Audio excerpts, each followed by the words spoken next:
أما بعد أعوذ بالله من الشيطان الرجيم بسم الله الرحمن الرحيم واتل ما أوحي إليك من كتاب ربك لا مبدل لكلماته ولن تجد من دونه ملتحدا واصبر نفسك مع الذين يدعون ربهم بالغداة والعشي يريدون وجهه ولا تعد عيناك عنهم تريد زينة الحياة الدنيا ولا تطع من أغفلنا قلبه عن ذكرنا واتبع هواه وكان أمره فرطا۔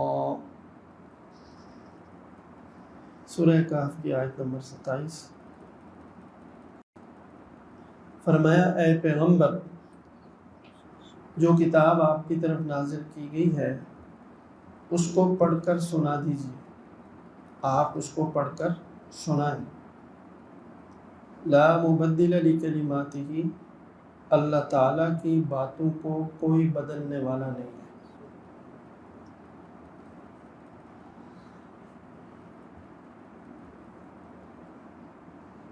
مشرکین مکہ چونکہ مختلف پیشکشیں کرتے رہتے تھے اور یہ ہر دور میں ہے، آج بھی ہے۔ نبی کریم صلی اللہ علیہ وسلم کو خطاب فرمایا جا رہا ہے، لیکن مراد ہر دور کے مسلمان ہیں اور مسلمانوں کے داعی ہیں، مسلمانوں کے اندر جو لوگ دین کی دعوت دینے والے ہیں، خاص طور پر ان آیات کے وہ مخاطب ہیں، جیسے اپنے وقت میں علماء ہو گئے، منبر و محراب پر بیٹھنے والے لوگ ہو گئے، یا عام طور پر لوگوں کو دین کی دعوت دینے والے، خاص طور پر وہ مخاطب ان آیات میں۔ یہ فرمایا کہ اے پیغمبر، آپ کی طرف جو آپ کے رب نے کتاب وحی کی ہے آپ اسے پڑھ کر سنا دیں۔ اللہ کی آیات لوگوں کو پڑھ کر سنا دیں۔ اللہ کی باتوں کو کوئی بدلنے والا نہیں ہے۔ مطلب کیا ہے؟ یعنی اس وقت بھی جو قرآن کے دو ٹوک احکام ہیں نا، تو مشرکین کے جو بڑے بڑے سرغنے ہوتے تھے وہ کہتے تھے کوئی نرمی کیجیے، کچھ تھوڑی سی ریلیکس دے دیں، تو بڑی ہی سختی ہے، آپ تھوڑا سا لچک پیدا کریں، کچھ بین المذاہب ہم آہنگی کی بات کریں، آپ تو بالکل ہی سختی کر رہے ہیں۔ آج کل سن رہے ہیں دین ابراہیمی کا وہ چرچا چل رہا ہے۔ ہمیشہ سے باطل کی یہ عادت ہے کہ اگر وہ حق کو مٹا نہیں سکتا تو حق کو اپنی اصل جگہ سے ہٹا دو، یہ بھی کامیابی سمجھتا۔ تو نبی کریم صلی اللہ علیہ وسلم کو خطاب کیا جا رہا ہے اور ہر دور کے داعی کو کہا جا رہا ہے اللہ کے احکام کو اصلی شکل میں لوگوں کے سامنے پیش کرتے رہو، حالات چاہے جیسے ہی ہوں، دنیا کے طاقتور حلقے چاہے کچھ بھی ڈیمانڈ کر رہے ہوں، ان کی خوشنودی کے لیے، ان کے سامنے اپنا امیج بنانے کے لیے اللہ کے دین میں کوئی تحریف مت کرنا۔ ہر دور میں ایسے اسکالر پیدا ہو جاتے ہیں، آج بھی ہیں، جو اسلام کا ایک ایسا ایڈیشن تیار کرنے میں لگے ہوئے ہیں جو مغرب والوں کے قابل قبول ہو۔ یہ چیز بھی ختم، یہ چیز بھی ختم، یہ چیز بھی ختم، کاٹ پیٹ کر کے ایسے بالکل لولی پاپ جیسا اسلام، جس میں جہاد بھی نہیں ہے، جس میں اسلام کے غلبے کی بات بھی نہیں ہے، جس میں حکومت بھی نہیں ہے، جس میں قانون بھی نہیں ہے، کافر مسلمان کا کوئی فرق بھی نہیں ہے، بس ایسے مسجد کے اندر تک چند عبادات ہیں اور بس اللہ خیر سمجھ، جس سے کفر کو کوئی خطرہ نہ ہو، وہ والا اسلام کا ایڈیشن تیار کرنے میں لگے ہوئے۔ کہتے ہیں کہ ریاست کا بھی کوئی مذہب ہوتا ہے، یہ غامدی صاحب کے الفاظ ہیں جن کو میڈیا والے بہت اچھالتے ہیں، علامہ جاوید احمد غامدی، جب جنرل ضیاء صاحب کا دور تھا، یہی صاحب بڑھ چڑھ کر لکھ رہے تھے اسلامی قانون کے نفاذ کی اور ریاست کے اندر اسلام کے نفاذ کی، کیونکہ اس وقت ایک طاقتور آدمی تھا، اس کی خوشی اس میں تھی کہ اسلام کے حق میں لکھا۔ پرویز مشرف صاحب کا دور آیا تو سب کچھ چینج کر دیا۔ اب ریاست کا بھی کوئی اسلام مذہب ہوتا ہے، ریاست کا مذہب سے کیا تعلق ہے؟ مذہب تو بندے کا فرد کا تھا۔ تو یہ تو وہ بات ہے جو اسلام کی بنیادی روح کو جو لوگ نہیں سمجھتے ہیں، تو چند عبادتوں کا نام یا پوجا پاٹ کا اگر نام ہو تو پھر تو نبی کریم صلی اللہ علیہ وسلم کے ساتھ جھگڑا ہی کیا تھا؟ ہجرت کیوں کی، جہاد کیوں کیا، صحابہ اکرام کیوں شہید ہوئے؟ دین کو غالب کرنا ہے سوسائٹی پر، معاشرے پر، جہاں سے ان اداروں سے جہاں سے ساری چیزیں پھیلتی ہیں، حکومت پر، وہاں بیٹھے گا اسلام تو خیر پہنچے گی۔ وہاں اسلام نہ ہو، مسجد کے اندر مسجد کے اندر اسلام کی کیا حیثیت؟ بس عبادت ہے۔ کوئی چوری کر رہا ہے، کوئی ڈاکہ مار رہا ہے، کوئی رشوت دے رہا ہے، کوئی ظلم کر رہا ہے، کوئی ناانصافی کر رہا ہے، معاشرے میں کچھ لوگ بھوکے مر رہے ہیں اور کچھ آسمانوں تک ان کی دولت چلی گئی، تو آپ کی نماز، آپ کے روزے سے اس معاشرے کو کیا فائدہ ہوگا؟ خیر چلو پھر کبھی بھی اس پر بات کریں گے۔ ابھی یہ جو فرمایا کہ اے پیغمبر، آپ کے رب کی جو کتاب آپ کی طرف وحی کی گئی ہے، آپ اس کو لوگوں کو سنائیں۔ اللہ کے کلمات کو کوئی بدل نہیں سکتا۔ اس میں دو باتیں فرمائیں کہ داعی بعض اوقات مخلص ہوتا ہے، یعنی بے دینی کی وجہ سے وہ تو زندیق ہے، کافر ہے جو جان بوجھ کر دین میں تبدیلی کرے۔ بعض اوقات وہ ہمدردی میں کرتے ہیں کہ دین اسلام مقبول ہو جائے، دوسرے لوگ بھی اس کو قبول کریں، اسلام کے ساتھ زیادہ مخاصمت اور مخالفت نہ ہو، کمی آئے۔ نیت اچھی ہوتی ہے، لیکن نیت اچھی ہونے سے کچھ سارا کام نہیں ہوتا۔ بات بھی ٹھیک ہونی چاہیے، وہ عمل اور کام بھی ٹھیک ہونا چاہیے۔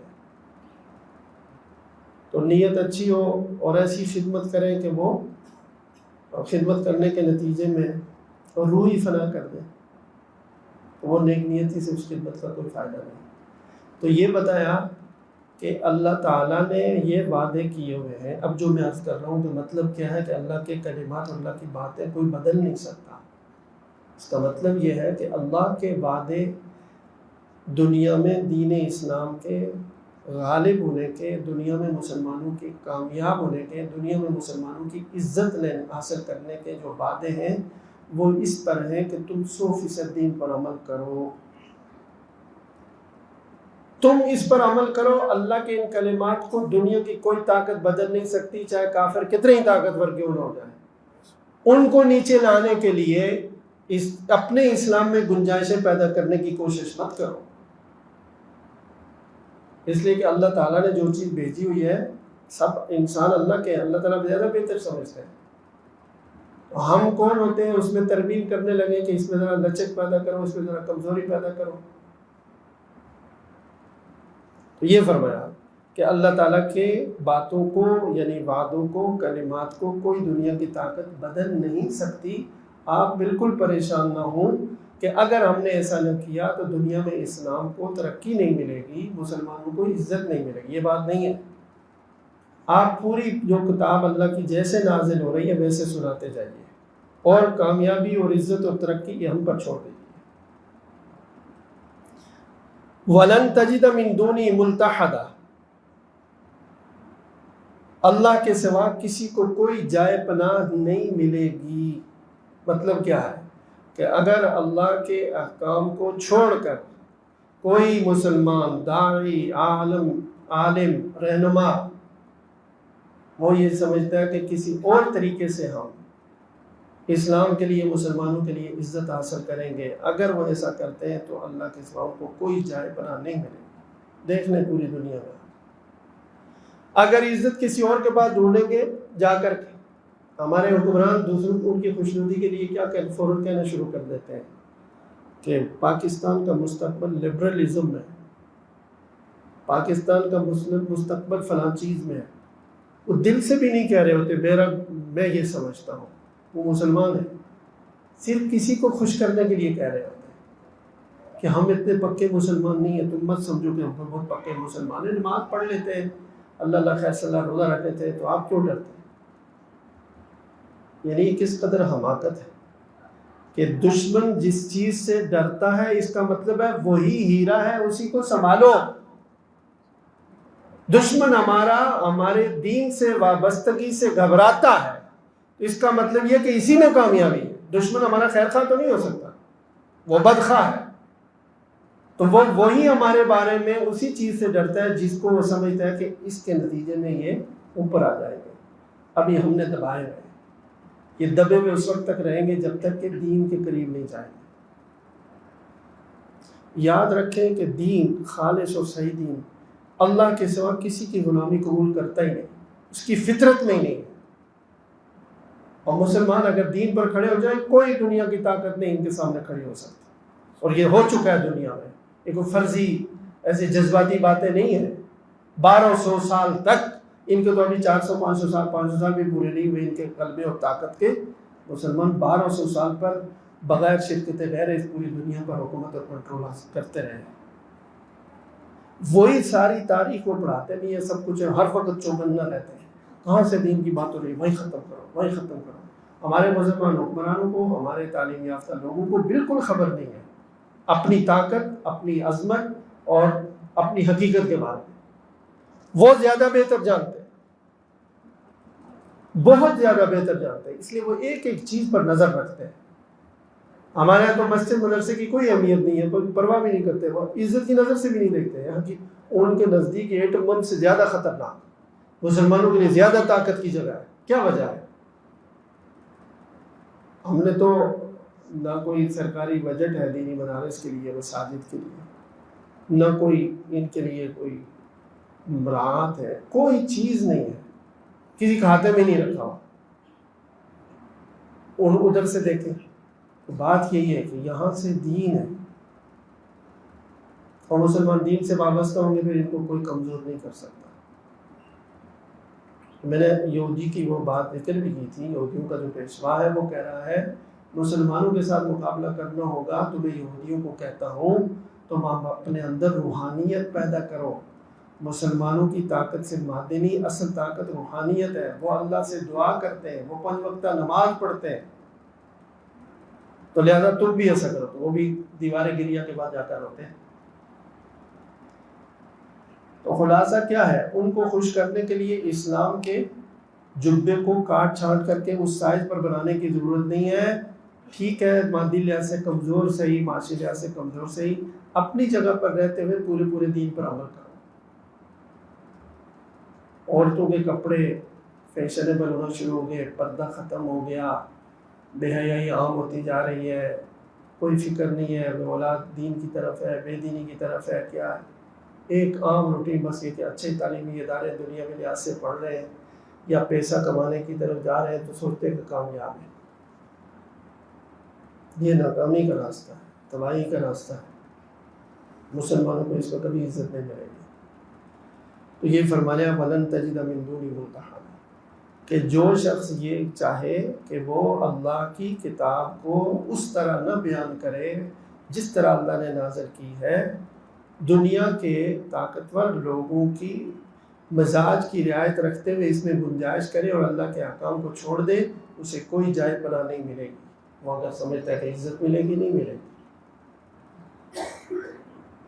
اس کے بعد فرمایا یہ بھی داعی کے لیے وَاصْبِرْ نَفْسَكَ مَعَ الَّذِينَ يَدْعُونَ رَبَّهُمْ بِالْغَدَاةِ وَالْعَشِيِّ يُرِيدُونَ وَجْهَهُ وَلَا تَعْدُ عَيْنَاكَ عَنْهُمْ۔ میں یہاں یہ بات تھوڑی سی عرض کر دوں کہ نبی کریم صلی اللہ علیہ وسلم نے ایک لمحے کے لیے بھی اس کی خلاف ورزی نہیں فرمائی کہ آپ کو روکا جا رہا ہو، یہ یاد رکھیں۔ رسول اللہ صلی اللہ علیہ وسلم نے قرآن کی تعلیم اور آیات میں کوئی نرمی کی ہو ایک لمحے کے لیے سوال ہی پیدا نہیں، ایسا نہیں ہوا۔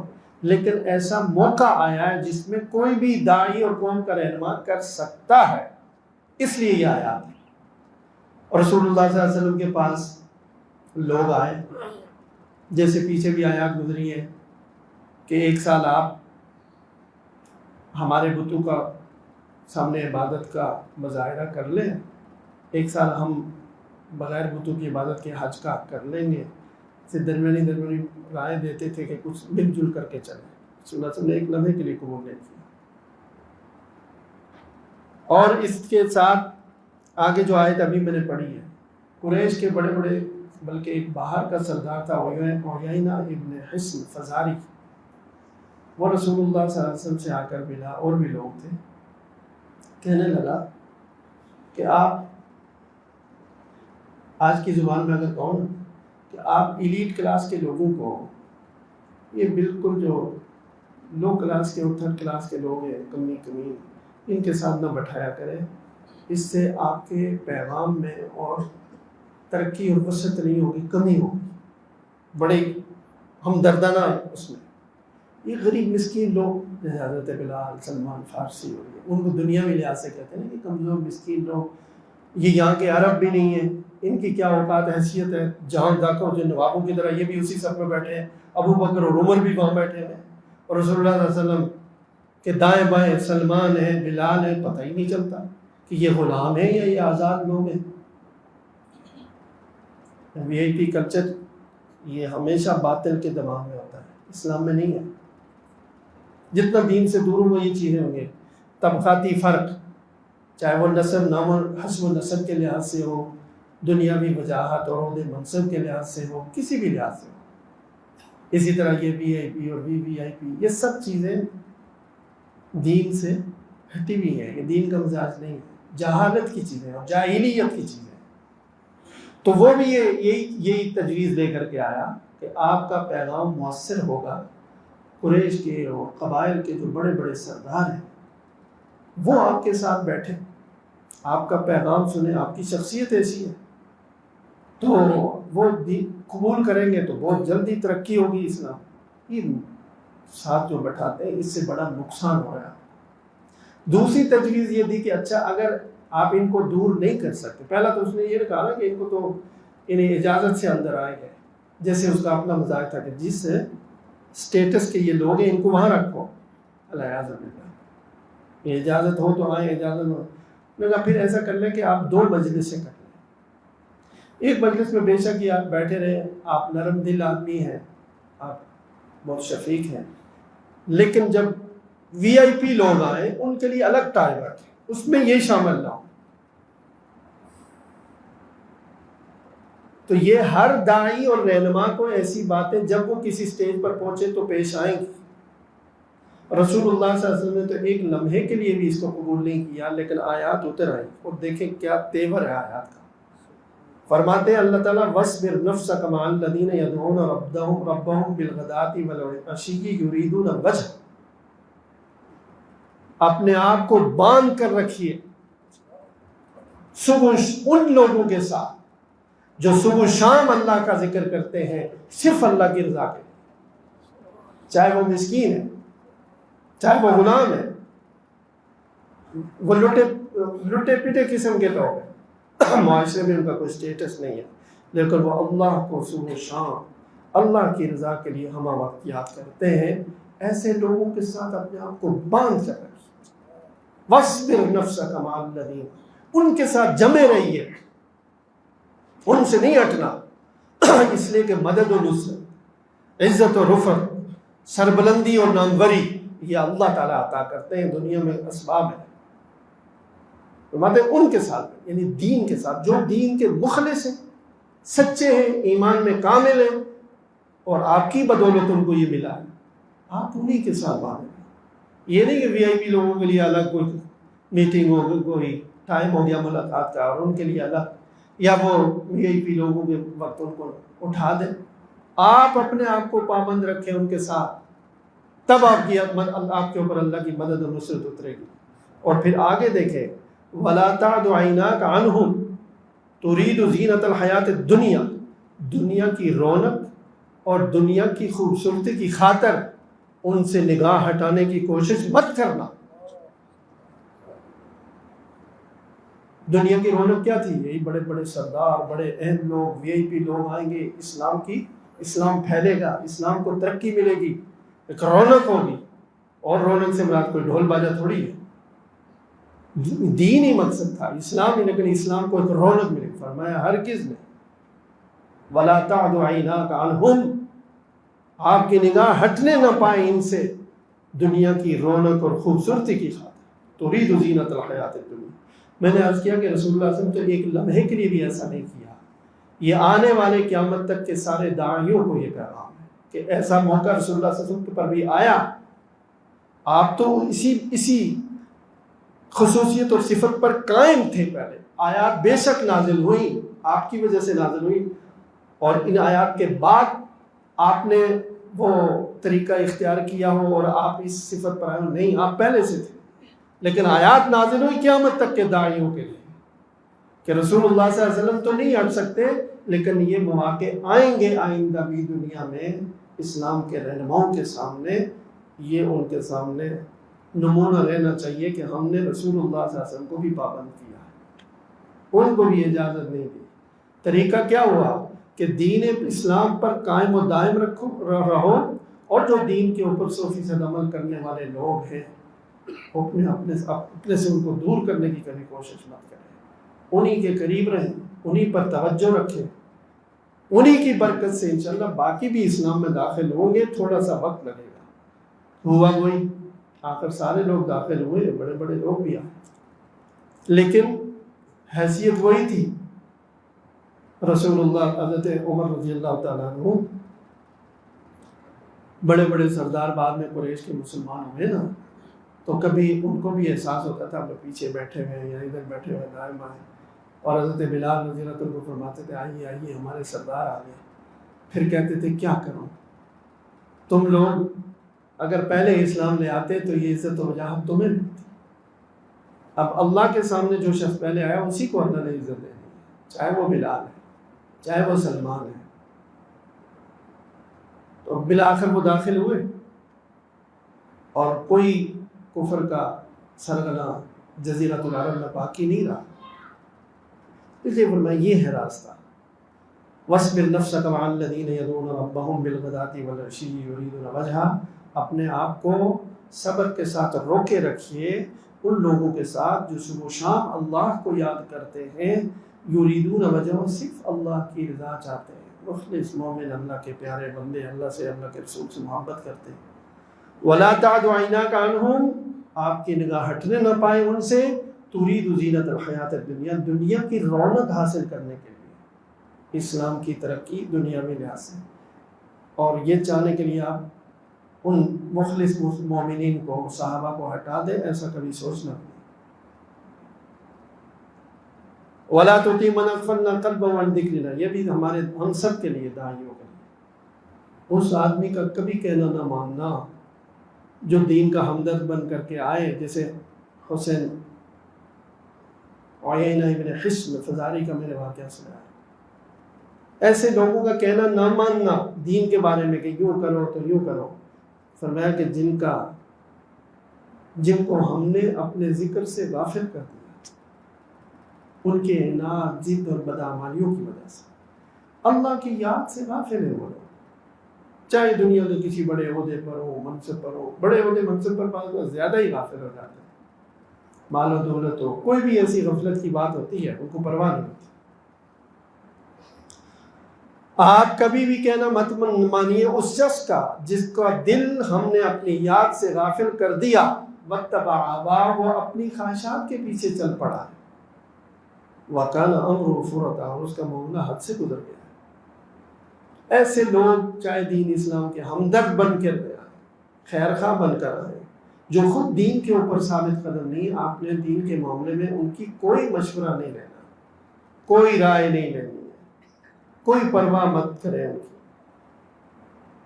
یہ ہے ہر دور کے داعیوں کے لیے.